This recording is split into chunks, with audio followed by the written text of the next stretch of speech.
কি বলতেছেন? এই রাস্তাটার জন্য আমাদের খুব খারাপ লাগে। আমরা অনেক সময় এই রাস্তাটা দ্রুত গতিতে যাইতে পারি না। কোনো সমস্যা হইলে যে ইমার্জেন্সি ভাবে রাস্তাটা আমরা পার হবো, এটা আমরা পারি না। এক সময় গাড়ি উল্টে গিয়ে আমরা এদিকে গর্ত লয়ে পড়ে যাই। হইতেছে না, কারণ হলো যে মেম্বার চেয়ারম্যান আমরা তো তারা এই মানাইছি যে আমরা একটা সুযোগ সুবিধা দেওয়ানোর লাগে নাকি, ওখান তারা জানাইছি, ওখান তারা যদি এটা সুবিধা না করে দিতে তো আমরা কিন্তু করণের নাই।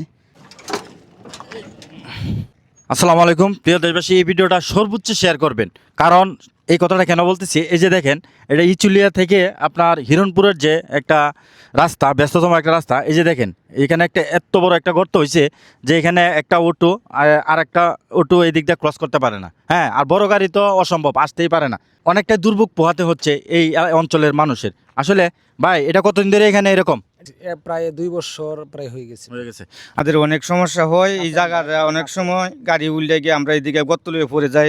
ওই জায়গাটা হয়ে গেলে আমরা খুব ভালো হইতো। এটা একটা সুঙ্গা ব্রিজ থাকার কারণে আমরা এই পরিস্থিতি।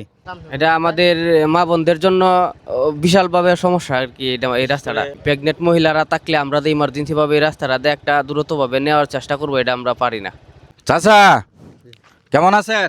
আলহামদুলিল্লাহ ভালো। আচ্ছা, এই রাস্তাটা যে ভাঙ্গা, এই নিয়ে একটু কথা বলেন। কি আপনারা এই রাস্তাটার এই যে ভাঙ্গা যে, এটা আপনারা কি দেখেন না? এলাকাবাসী আপনারা কি কাউরে এই বলেন না এই রাস্তাটা এই মেরামত করার জন্য? আছি তো কইতাছে তারা করে দিব, এই যে শুনতাছি আর কি, বুঝলেন?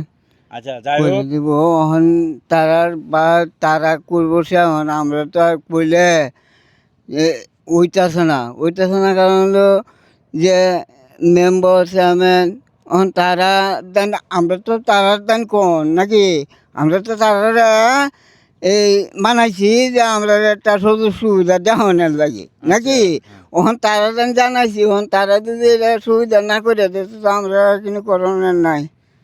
আচ্ছা, এই জায়গাটার নাম কি একটু বলেন? ইসুলিয়া। ইচুলিয়া। হ্যাঁ ইচুলিয়া থেকে যে আপনার হিরণপুর রাস্তা, এটা ঠিক না? জি। ইচুলিয়া থেকে 200 গজ দক্ষিণ দিকে এই জায়গাটা। তো এই রুটের দায়িত্বে আছেন বিশেষ করে এলজিডি। আপনাদের দৃষ্টি আকর্ষণ করতেছি, এলাকাবাসীর আশাবাদী আপনারা এই রাস্তাটা করে দিবেন। হ্যাঁ, এলাকাবাসী এই দুর্ভোগ পোহাচ্ছে অনেক দিন ধরে। তো আর সকলেই ভিডিওটা বেশি বেশি শেয়ার করবেন, যেন কর্তৃপক্ষ নজরে আসে। কারণ তাদের নজরে না আসলে তো এই কাজটা তারা করে দিতে পারবে না, যেন তাদের নজরে আসে। সকলেই ভালো থাকবেন। আসসালামু আলাইকুম।